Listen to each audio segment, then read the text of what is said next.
बिस्मिल्लाहिर्रहमानिर्रहीम। अस्सलाम वालेकुम 10th क्लास। कैसे हैं स्टूडेंट्स? चलिए बेटे उर्दू की बुक खोलें जी। तो हम अपनी गज़ल पढ़ रहे थे, जिगर मुराद आबादी की गज़ल। आज हम इसका 5वां शेर करेंगे, उसकी तशरीह करेंगे। मिल के भी जो कभी नहीं मिलता, टूट कर दिल उसी से मिलता है।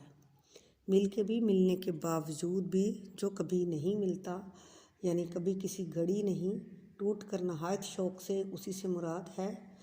मुराद महबूब है। महबूब मेरे सामने होकर भी मुझसे नहीं मिल पाता, इसके बावजूद भी मेरा दिल पूरे शौक़ से ही उससे मिलना चाहता है। यानी चाहे शायर जो है ये कह रहा है कि चाहे जितना भी महबूब मुझसे बेरुखी करे, बेतनाई बरते मुझसे, लेकिन मेरा फिर भी उसको टूट कर मेरा दिल चाहता है उससे, क्योंकि मैं उससे मोहब्बत करता हूँ। इस शेर में शायर कहते हैं कि महबूब की बेरुखी दिन ब दिन बढ़ती जा रही है। उससे रोज़ मुलाकात होती है, लेकिन ये मिलना और ना मिलना एक जैसा ही है। यानी उससे मिल के भी कोई फ़र्क नहीं पड़ता, क्योंकि महबूब बेरुखी से मिलता है। इससे बात को एक शायर ने कुछ यूँ बयान किया है: मिलने की तरह मुझसे वो पल भर नहीं मिलता, दिल उससे मिला जिससे मुकद्दर नहीं मिलता। यानी मेरा दिल उस पर मर मिटा है, लेकिन मुझे यूँ वो अपने मुकद्दर में मिलता हुआ नज़र नहीं आ रहा। दूसरे मिसर में शायर अपनी दिली कैफियत को कुछ यूँ बयान करते हैं कि महबूब की बेरुखी का इसके दिल पर कोई असर नहीं होता, बल्कि इसका दिल नहायत शौक़ से महबूब से मिलने को दौड़ता है। आशिक का दिल हमेशा महबूब के लिए नरम गोशा रखता है, जबकि महबूब हमेशा आशिक के लिए बेइतनाई का जज्बा रखता है। बकौल शायर, बेवफाई भी करो तो माफ़ कर देंगे तुम्हें, छोड़ देंगे ये जहां हम जब भी तुम फरमाओगे। ठीक है। इस शेर में शायर एहसास महरूमी से दो चार नज़र आते हैं। वो महबूब को टूट कर चाहते हैं। वो अपनी ज़िंदगी को महबूब के नाम कर चुके हैं, लेकिन महबूब उसके तमाम तर एहसासात को कुचल डालता है। यही उर्दू अदब के महबूब की जो है आदत यही है कि वो बेतनाई और बेरुखी बरतता है, और जो उसका आशिक है वो उसके पीछे तड़पता फिरता है।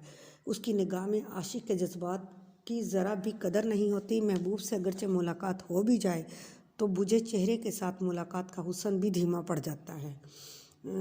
बेरुखी से मुलाकात की चाहत मांद पड़ जाती है। शायर भी कुछ ऐसी ही हालत का शिकार है।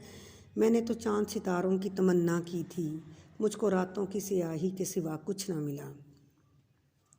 अगला शेर है: कारोबार जहाँ संवरते हैं, होश जब बेखुदी से मिलता है। कारोबारे जहाँ संवरते हैं, कारोबारे जहाँ संवरते हैं, यानी कारोबारे जहाँ क्या है, दुनियावी मामलात, संवरते हैं, बनते हैं। होश अकल जब बेखुदी से मिलता है, जिसको अपने आप का कोई पता ना हो, कोई समझ ना हो, वो अपनी ज़ात से बेखबर हो। अकल और शऊर अगर इश्क के हमनवा बन जाएं तो तमाम दुनियावी मामलात राह रास्त पर आ जाएं। कि यानी जो है अकल और शऊर से अगर काम लिया जाए तो ये इश्क जो है ये कुछ भी नहीं है। तो फिर इंसान को अपने आप की समझ आती है, वरना वो बेवकूफ़ियों में पड़ा रहता है, इश्क के पीछे भागता रहता है।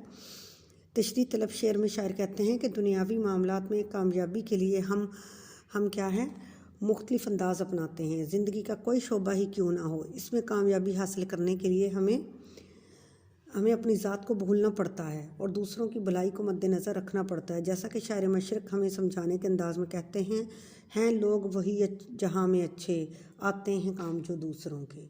बेखुदी की मंजिल पाने के लिए तमाम दुनियावी मामलात खुद ब खुद संवरना शुरू हो जाते हैं, क्योंकि अपनी ज़ात को भुलाना ही असल कामयाबी होती है। जब इंसान दूसरों के लिए सोचता है तो ज़ाते खुदाबंदी उसकी भलाई के बारे में सोचती है। जब इंसान के दिल में इश्क की शम्मा जलती है तो ज़िंदगी की हकीकत समझ में आती है। बकौल शायर, होश वालों को खबर क्या, बेखुदी क्या चीज़ है, इश्क कीजिए फिर समझिए ज़िंदगी क्या चीज़ है। यानी अपने आप को पसे पुष्ट डालना है और दूसरे के लिए सोचना और उसके लिए करना। बेखुदी से चाहना, यानी जिसको अपने आप से कोई सरोकार ना हो, बस दूसरे की चाहत हो और अपना आप पीछे हो। ठीक है बेटे, आज हमने ये 2 अशार किए हैं और इंशाल्लाह कल जो है हम अपना इस गज़ल का आखिरी शेर करेंगे। इस तरह हमारी ये तशरीह मुकम्मल हो जाएगी। ओके जी, अल्लाह हाफ़िज़।